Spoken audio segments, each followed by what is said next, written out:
ਇਹ ਉਸ ਜ਼ਮਾਨੇ ਦੀ ਗੱਲ ਹੈ ਜਿਸਲੇ ਗਵਰਨਮੈਂਟ ਸਕੂਲਾਂ ਨੂੰ ਖੋਤੀ ਸਕੂਲ ਕਿਹਾ ਜਾਂਦਾ ਹੈ।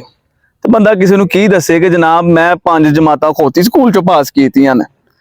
ਅੱਜ ਦੀ ਦਿਹਾੜੀ ਅਸੀਂ ਉਸ ਸਕੂਲ 'ਚ ਝਾਂਤੀ ਮਾਰਾਂਗੇ ਕਿ ਪੂਰਾ ਦਿਨ ਉੱਥੇ ਗੁਜ਼ਾਰਾਂਗੇ।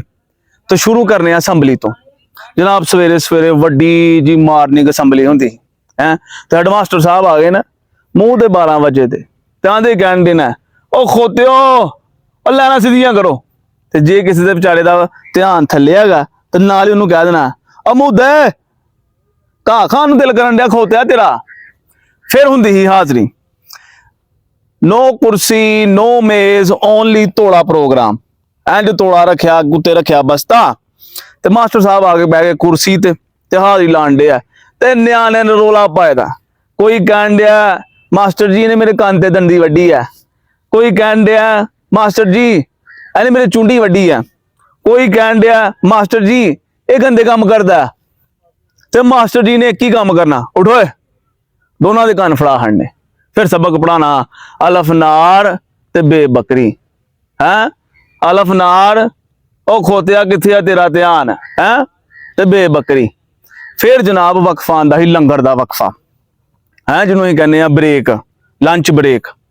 लंच ब्रेक होनी ते सारे न्याणे ने अपने टिफन ते पौने खोलने ते अंदरों सिर्फ आंडे ते 4 ही बरामद होने ते जिदे कोल उस दौर च कुकड़ी दा सालन हुंदा रहा वो ते बादशाह हुंदा रहा है।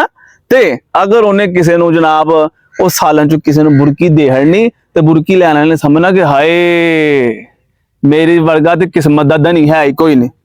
फिर हुंदी रही है खेड दी ब्रेक। खेड दी ब्रेक च न्याणे जनाब खेडन देना इंज खेडन देना कि अज जनाब ये दुनिया का आखिरी बारी खेडना इन्होंने अज ही खेडना। तो दूरों देखने वाला बंदा सोचता कि हरे जनाब किसी जनाब अंग्रेजी फिल्म जिहदे बड़ी लड़ाई है वो शूटिंग होण डी है। खोती स्कूल सब तो अहम दिन भला केड़ा हुंदा है इम्तिहान दा ते न्याणे जनाब तरकीबां लाण दे हुंदे कि जनाब नकल किस तरह मारनी। आखिरी गल है जी उस्ताद ते वालिदैन दी मुलाकात। ये वो वाकया है जिहड़ा कदी रोनवा नहीं होया। ऐसा हुंदा नहीं रहा कि जनाब वालिदैन स्कूले आन जे ते जनाब किसी मुंडे ने किसी दा सिर पाड़ दिता या पाड़ दिती ते फिर जनाब वालिद आंदा रहा स्कूले ते कई बारी ते वालिद जनाब स्कूले ही मुंडे नूं गालां कड्ढन लग पैंदा रहा। एक गल है खोती स्कूल सिर्फ एक ना नहीं बल्कि एक ऐसी तारीख है जिहड़ी कदी खत्म नहीं हो सकती। ठीक हो गया।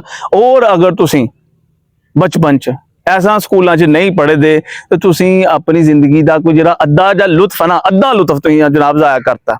वीडियो चंगी लगी तो लाइक करो शेयर करो तो सबसक्राइब करो तो कमेंट्स दसो कि तुसीं कदी किसी खोती स्कूल च पढ़े दे हो या मम्मी डैडी माहौल वाले हो।